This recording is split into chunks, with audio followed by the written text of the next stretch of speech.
ಚಿಕ್ಕಮಗಳೂರಿನಲ್ಲಿ ಕಲ್ಲು ತೂರಾಟ ನಡೆದಿರುವಂತಹ ಘಟನೆ ನಡೆದಿದೆ. ಯಾಕಾಯಿತು, ಯಾವಾಗಾಯಿತು ಅನ್ನೋದನ್ನ ನೋಡ್ತಾ ಹೋಗೋಣ. ಚಿಕ್ಕಮಗಳೂರಿನಲ್ಲಿ ಕಿಡಿಗೇಡಿಗಳಿಂದ ಕಲ್ಲು ತೂರಾಟ ನಡೆದಿದ್ದು ಬೂದಿ ಮುಚ್ಚಿದ ಕೆಂಡದಂತಾಗಿದ್ದ ಚಿಕ್ಕಮಗಳೂರು ನಗರ.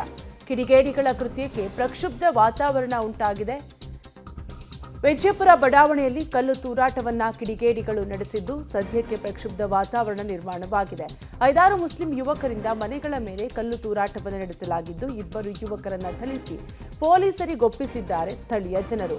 ಪೊಲೀಸ್ ಠಾಣೆ ಮುಂದೆ 100 ಯುವಕರು ಕೂಡ ಜಮಾಯಿಸಿದ್ದು ಒಟ್ಟಾರೆಯಾಗಿ ಚಿಕ್ಕಮಗಳೂರಿನಲ್ಲಿ ಕಿಡಿಗೇಡಿಗಳಿಂದ ಕಲ್ಲು ತೂರಾಟವನ್ನ ನಡೆಸಲಾಗಿದ್ದು ಬೂದಿ ಮುಚ್ಚಿದ ಕೆಂಡದಂತಾಗಿದೆ ಚಿಕ್ಕಮಗಳೂರು ನಗರ. ಒಟ್ಟಾರೆಯಾಗಿ ಈಗಾಗಲೇ ಅಷ್ಟು ಜನರಲ್ಲಿ ಕೆಲವರಲ್ಲಿ 2 ಪೊಲೀಸರಿಗೆ ಹಿಡಿದು ಸ್ಥಳೀಯರು ಪೊಲೀಸರಿಗೆ ಒಪ್ಪಿಸಿದ್ದಾರೆ. ಬೂದಿ ಮುಚ್ಚಿದ ಕೆಂಡದಂತಿದೆ ಸದ್ಯಕ್ಕೆ ಚಿಕ್ಕಮಗಳೂರಿನ ಪರಿಸ್ಥಿತಿ. ಪೊಲೀಸ್ ಠಾಣೆ ಮುಂಭಾಗ ಸಾಕಷ್ಟು ಜನರು ಜಮಾವಣೆಗೊಂಡಿರುವಂತಹ ದೃಶ್ಯಾವಳಿಗಳನ್ನು ಕೂಡ ಗಮನಿಸಬಹುದು.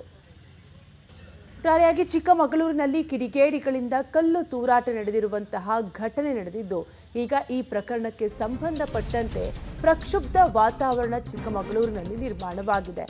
1 ವಾರದಿಂದ ಮನೆಗಳ ಮೇಲೆ ಕಲ್ಲು ತೂರಾಟವನ್ನ ಈ ಕಿಡಿಗೇಡಿಗಳು ನಡೆಸ್ತಾ ಇದ್ರು.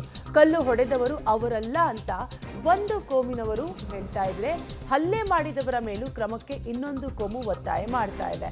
ಬಸವನಹಳ್ಳಿ ಪೊಲೀಸ್ ಠಾಣೆ ಮುಂದೆ 100 ಜನ ಜಮಾಯಿಸಿದ್ದು ಹಲ್ಲೆಗೊಳಗಾದವರ ಪರವೂ 100 ಜನರು ಜಮಾವಣೆಗೊಂಡಿದ್ದಾರೆ.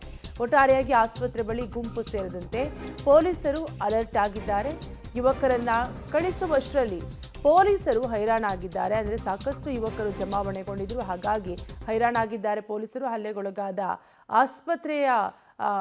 ಆಸ್ಪತ್ರೆಯಲ್ಲಿ ಹಲ್ಲೆಗೊಳಗಾದ ಯುವಕರು ಟ್ರೀಟ್ಮೆಂಟ್ ಅನ್ನು ತೆಗೆದುಕೊಳ್ತಿದ್ರು. ಆಸ್ಪತ್ರೆಯ ಮುಂಭಾಗವೂ ಕೂಡ ಸಾಕಷ್ಟು ಯುವಕರು ಜಮಾವಣೆಗೊಂಡಿದ್ದು ಒಟ್ಟಾರೆಯಾಗಿ ಚಿಕ್ಕಮಗಳೂರಿನಲ್ಲಿ ಕಿಡಿಗೇಡಿಗಳಿಂದ ಕಲ್ಲು ತೂರಾಟ ನಡೆಸಿರುವಂತಹ ಘಟನೆ ನಡೆದಿದೆ.